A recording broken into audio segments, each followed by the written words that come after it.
A cargo del profesor y crítico de arte, don Vicente P. Caride.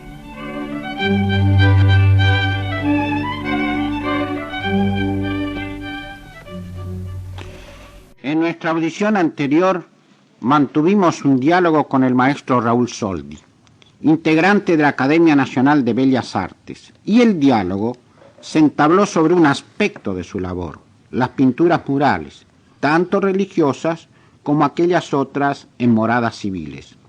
Esta noche nos vamos a referir sobre su obra como pintor, luego como decorador, escenógrafo, dibujante e ilustrador, y no olvidemos de su reciente contribución como decorador de cerámicas, es decir, la porcelana, que tanta resonancia tiene en el ámbito de nuestro país.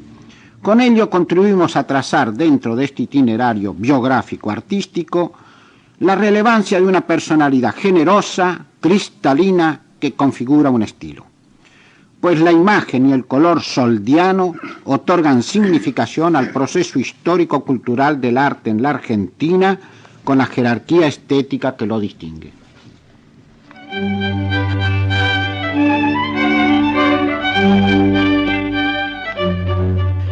Mucho nos gustaría que relatase Soldi cómo se inició usted en la pintura, quiénes lo animaron en su hogar y su posterior desarrollo. En realidad yo no empecé siendo niño prodigio de pintura, como otros. Se me reveló el deseo de pintar bastante grande, casi a los 16 años, 17. Antes me gustaba mucho hacer experiencias científicas no diría, más bien experiencias con aparatos eléctricos, pequeñas pilas, esas cosas de un poco de juguetes mecánicos y de ciencia. Propia de la edad. Pero en realidad la verdadera vocación se despertó en el primer viaje que hice yo a Europa. El primer viaje lo hice directamente, de Buenos Aires a Hamburgo. Crucé Alemania, Austria y entré a Italia por Venecia. Entrar a Italia por Venecia es una cosa extraordinaria. No es lo mismo, mire, aunque se enojen los genoveses y los napolitanos, Venecia es una cosa diferente a todas las ciudades del mundo. No sé, el impacto grande fue la Plaza de San Marco, los mosaicos de San Marco, el Tiziano, el Carpaccio Nero en la Academia. Todo eso fue lo que me deslumbró enormemente. Entonces enseguida viajé a Milán y ingresé en la Academia de Brera y permanecí 8 años ahí. ¿Quiénes fueron sus maestros? ¿Qué disciplinas tuvo ahí? Primero de todo voy a decir una cosa que es cierta. El primer año de dibujo lo repetí. Ah, sí, me recuerdo porque usted era un poquito travieso. No era porque era travieso. No, pero recuerdo una anécdota. No, es que tenía un maestro tan exigente que quería una fotografía del modelo, no un dibujo del modelo. Y ustedes se revelaban. No estaba contento con mi trabajo y al fin del año di examen y tuve que repetir el año. Ahora, yo le aseguro que en esos 3 meses de vacaciones estuve muy en duda si repetir o no. Aguantarme otra vez a ese señor, no crea que era tan fácil. Sí. Yo recuerdo que él me decía, ricordati que questo ti farà bene. Y ahora que tengo tantos años, me acuerdo que me ha hecho bien. Sí, no se puede hacer una casa sin los cimientos, hay que dibujar mucho. Entonces, a la mitad del segundo año, tuve al maestro Carpi, hasta los otros 4 o 5 años subsiguientes, y ahí terminé la academia, que precisamente fue también maestro de Cogorno, Carpi. Sí, aparte usted tuvo la suerte de tener otros condiscípulos que también trascienden en Italia, Manzù. Ah, sí. ¿Y quién más? ¿Quién es más? Manzù, Biroli, Sassu, Tomea, y después Fontana estudiaba escultura enfrente con el escultor Adolfo Witt. Así que me formamos el grupo llamado de los claristas. O sea, usted sabe que los pintores siempre están de la vereda de enfrente. En ese momento triunfaba en Italia el movimiento novecentista, que era abbandono del colore e ricerca del volumen, o sea, abandonar el color y buscar el volumen. Nosotros, en cambio, abandonábamos el volumen y buscábamos el color. Usted sabe que los pintores siempre están así. Sí, sí. Uno dice blanco y el otro dice negro. Y es lógico. Es lógico. Muy Por eso es que lógico. yo me parece muy bien cuando los jóvenes nos censuran, porque nosotros hemos hecho lo mismo. Ahora lo que pasa es que después de muchos años, ellos van a ser como nosotros, o como yo digo de mi maestro. Me acuerdo que él tenía razón. Ricordati che questo ti farà bene. ¿Y cuándo usted hizo por primera vez una mostración de sus obras? La primera vez la exposición la hicimos en Novara, junto con varios pintores, entre ellos Viroli y Sasu. Novara es una pequeña ciudad provinciana cerca de Novi, un poquito en el Piemonte. Fue la primera. Ahora, yo tuve la gran alegría, antes de eso, de obtener un primer premio, siendo todavía alumno de primer año, en Trieste, con el retrato de un pintor armenio, o sea, de un compañero mío que era armenio. Yo recuerdo justamente esa obra, Sí. que usted me dijo que la había pintado, creo, sobre un cartón. Tiene un cartón, sí, Y la tengo todavía. ¿La tiene? Sí, la tengo, sí. Porque en aquella época, cuando tuve oportunidad de interrogarlo, hace ya unos años, usted me dice, mire, no sé dónde estará, pero en aquella época era soltero, y después cuando se casó tuvo que organizar todas sus Sí. funciones. Ahora está y la bien. encontró. Ahora la pegaron sobre un jalo, ahora está bien. Ah, está muy bien. Está muy bien Me conservada. alegro que la conserve Está porque bien. es uno de los hitos fundamentales para quien quiera estudiar a fondo el No, proceso le voy a decir estilo. más. Eso va a ser una de las obras que van a formar parte de esa pequeña colección que yo voy a donar al pueblo de Glu. Ah, bueno, Oh, sí. rícese bien, a ver, ¿qué pasa con eso de Glu? Ah, usted no lo sabía. No, no sabía nada. Hace poco hemos comprado una casa del otro lado de la vía donde está la capilla, ¿no? Sí, sí.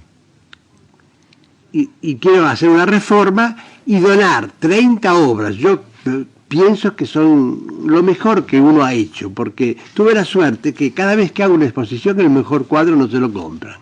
Entonces lo tomo, lo pongo en penitencia y digo, bueno, esto es para mí, nadie me lo va a tocar. Elegí esos 30 cuadros y con eso voy a hacer la muestra. Serán 30 cuadros y unos 10 o 15 dibujos. Vamos a regresar en el tiempo. Cuando usted llega al país, después de su residencia en Italia y sus disciplinas, etc., usted hizo una obra importante que luego mostró en Los Amigos del Arte. ¿Cómo lo ubicó la crítica? ¿Lo comprendió usted? No, Porque en principio no, francamente no. La crítica me ubicó muy mal. no comprendía los procesos de No. estilización. Mire, le voy a decir más. Mire, yo estaba en la primera sala, sí, en la primera sala, La primer porque sala. en la tercera estaba exponiendo Berni. En la primera sala yo le aseguro a usted que eso parecía el Palacio de la Risa. La gente se reía a carcajadas, esa es la verdad. Parecía un poco, vio la sala de los espejos Sí, sí. cóncavos del Parque, Sí, del parque sí, Japonés, lo mismo. que deformaban. Dice, mira aquello, mira aquello. A carca, y yo en un rinconcito estaba ahí como atontado, no entendía nada. ¿Qué edad tenía en aquella época usted? más Había o menos? tenido 21, 22 años. Comprendo de que su sensibilidad habrá sido herida por la falta de comprensión. No Pero creía. es natural. No creía, es no, natural, no me siempre. hizo daño, no. No me hizo daño porque yo dije, un día van a entender, ¿no? Y Un día van a efectivamente, fíjese usted la compensación de la vida. entender. Sí. Ahora la gente se siente orgullosa de ver cómo hay una personalidad bien definida y concreta que contribuye a dar una imagen de Le lo voy a que es la decir más pintura aún, muchos de argentina. esos cuadros expuestos Sí. a Amigos del Arte van a formar parte de esta colección, ¿eh? Bueno, Por ejemplo, uno de ellos es Venus peinándose, que me fue rechazado en el Salón Nacional. Y ahí tuve una gran alegría. Ese año el Salón Nacional se hizo en 2 tandas, Sí. porque lo dirigía Gutero. Y entonces quiso exponer también las obras rechazadas. Qué inteligente, Entonces yo fui, qué entonces para inteligente, no molestarnos, nos llamó Salón A y Salón B. Yo fui al Salón B. Entonces voy a visitar el salón y veo a una persona que estaba delante de mi cuadro y dice, ¿cómo ha rechazado este cuadro? Y yo me acerco y digo, ¿le gusta? Dice, sí, ¿cómo no? Digo, soy yo, era Spilimbergo. Así yo conocí a Spilimbergo, fíjese. Bueno, había una connaturalidad. Sí. Le voy a decir en qué consistía. Tanto Gutero, como usted nombró, como Spilimbergo y los demás que constituyeron lo que se llamó más tarde en la historia del arte el Grupo de París, todos venían después del postimpresionismo. Pero usted tenía una virtud, no venía de España, De Francia. de Francia, venía de Italia. Y traía a través de su estilización formal y de su apreciación del espacio una visión completamente nueva. Era muy difícil entenderla en aquella época, como sus compañeros de generación. Todavía había, podríamos decir, algo así como el determinismo del medio. Claro. El paisaje y el hombre en funciones típicas, de quehaceres típicos, y un poco el realismo a través de una factura neoimpresionista. Pero ustedes felizmente trajeron una nueva concepción. De ahí que la crítica no siempre estaba a los niveles de la comprensión, pero hubo personas que escribieron sobre ustedes. Por ejemplo, Pagano lo comprendió. Sí, me comprendió y lo muy ubicó bien. muy bien en la historia del No solo que arte. me comprendió bien, sino que me hizo una nota en La Nación publicando ese cuadro rechazado del salón y otro más. Sí, Muy en ese elogioso. sentido me alegro porque usted en este instante está rindiendo un homenaje a un hombre que un poco se lo tiene olvidado y que Injustamente, porque ha dicho muchas verdades. muchas verdades, y en determinado momento comprendió, Sí, y sí. los tres tomos de la historia, uno de ellos, el Herón Moderno, acoge todo ese movimiento que ustedes hicieron Muy aflorar bien. entre el 20 y el 30. Sí. Bien, usted nos ha relatado recién algo, un poquito la biografía de su estadía. ¿Y cómo se sintió espiritualmente usted frente a este problema de desubicación entre lo que usted hacía y lo que imperaba en ese momento? Y bueno, en realidad como yo no... Era difícil vivir. Completamente difícil, tal es así que tuve que volcarme al cine, ¿no? Como escenógrafo. Zaslavsky me descubrió a través de un afiche que hice para unas películas italianas y me hizo entrar en el cine, y yo por casi 15 años pinté de noche, porque de día trabajaba en los estudios de cine. Pintaba desde las 10 de la noche hasta las 2 de la mañana. Tenía menos años que ahora, ¿sabes? Sí. Entonces lo podía hacer. E incluso recuerdo que para el festejo de la primavera la Casa Jarros lo acogió a usted para sus Sí, vidrieras. hicimos durante 20 años hicimos 20 vidrieras. años, 20 Hacíamos, años. era precioso, nos encontrábamos Basaldúa, Butler, Forler, Larco. Bigatti, Larco, Sí. Lagos, en fin, todos los Sí. pintores, empresas últimamente, y se iban incorporando nuevos jóvenes, ¿no? Sí. Y hacíamos una vidriera para la primavera. Era un mes de alegría, porque Así es. ahí empezábamos cortando Materiales. géneros, cartones, latas, alambres, y nos divertíamos una barbaridad. Pero al mismo tiempo lo hacían con una gran alegría. Ahora le voy a decir una cosa. Constaté esto, que después de muchos años lo único que queda es la pintura, porque le voy a explicar. Por casi 20 años hicimos vidrieras en esa tienda. 2 años yo no pude hacerlo porque tenía 3 películas al mismo tiempo. Entonces encargué unos biombos, me lo mandaron a casa y yo los pinté. Después de 20 y tantos años, lo único que ha quedado fueron esos biombos pintados. Lo demás se fue toda la basura. Yo creo que cuando... ¿Y lo conserva la Casa Jarros? No lo tengo yo eso. Ah, lo tiene tengo yo, usted. sí. Todo lo que usted haga intervenir como elementos y como material extra pictórico, no tiene vida, no tiene permanencia. La pintura solo tiene permanencia. Y es que ustedes tenían una fuerte personalidad, no la podían despojarla de una función de tipo decorativo, estaba intrínseco el espíritu de ustedes.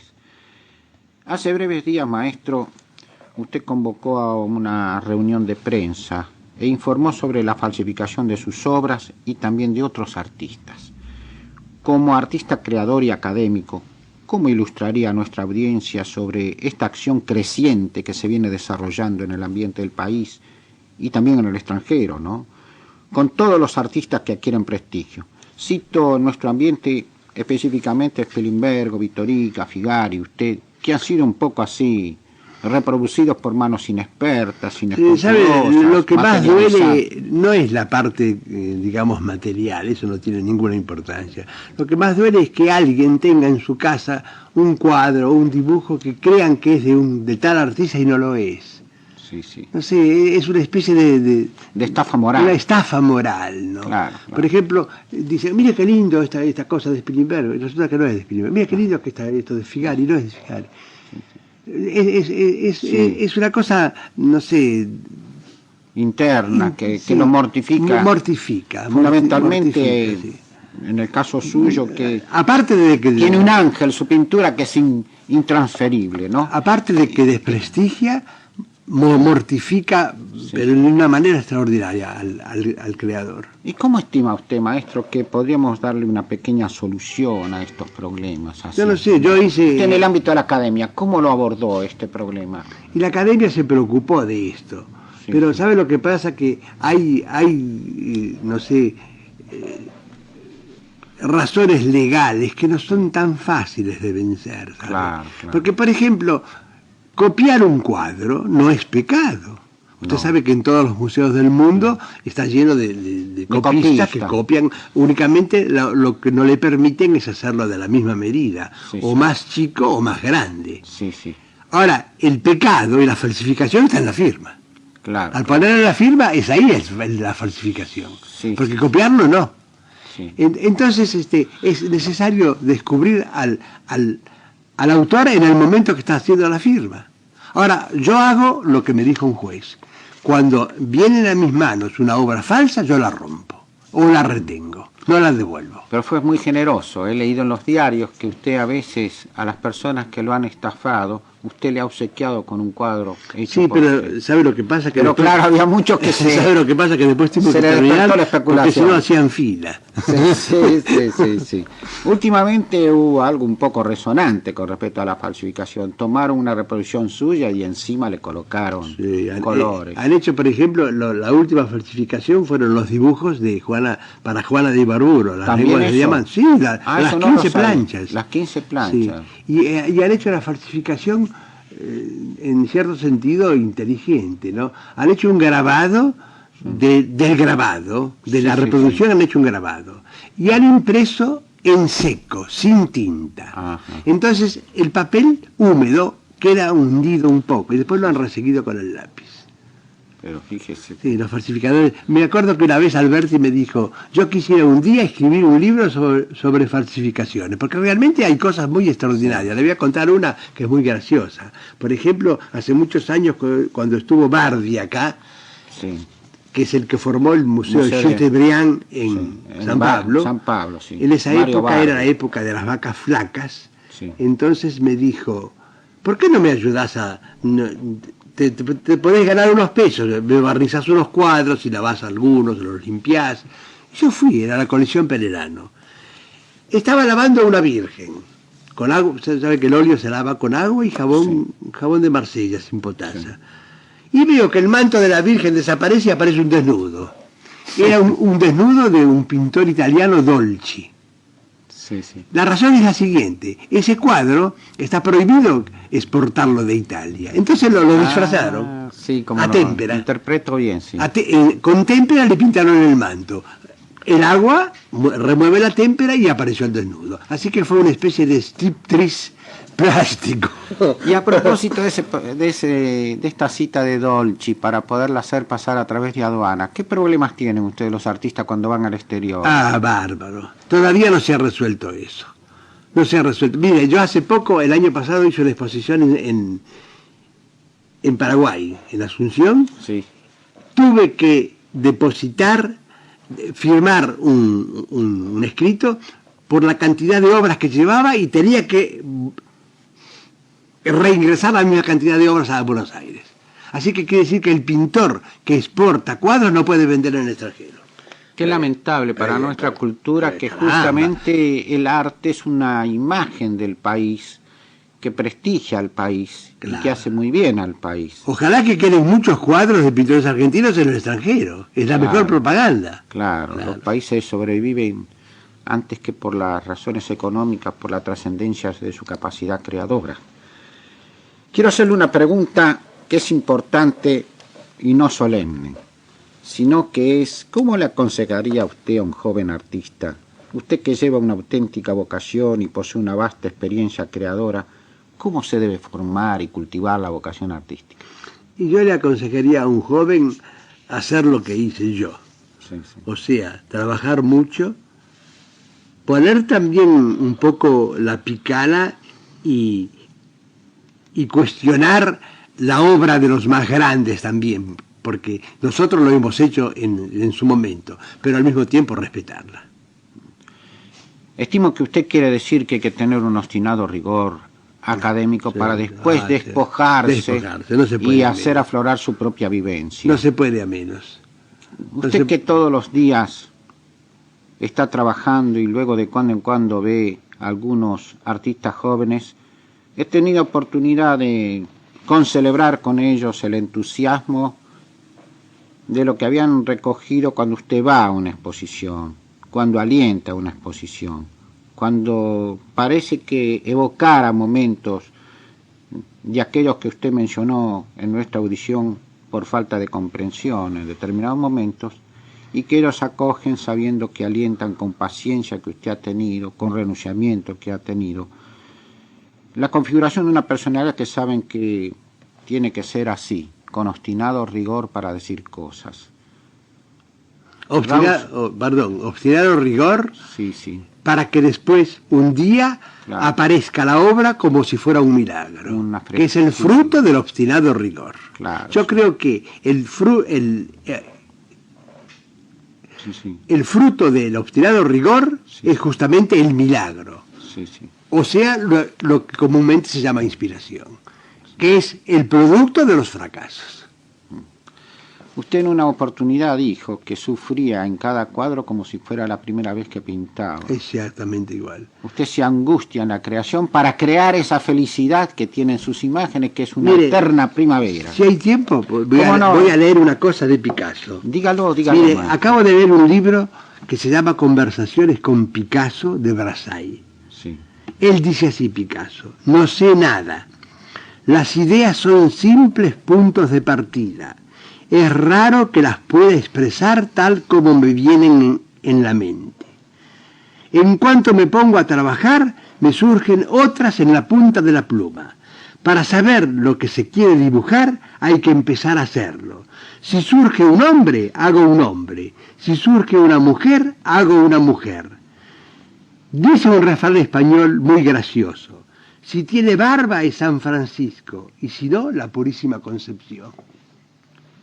mucha gracia y hondura tiene todo esto. Que mira que Honduras.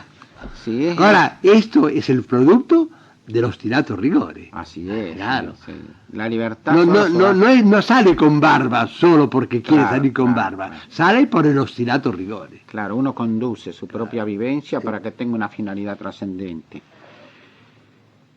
Don Raúl Soldi nos honra esta noche. Maestro cuya vida entregada con amor a su vocación creadora es una hermosa lesión de vida como acabamos de escucharla. Y como todos ustedes la conocen a través de sus exposiciones.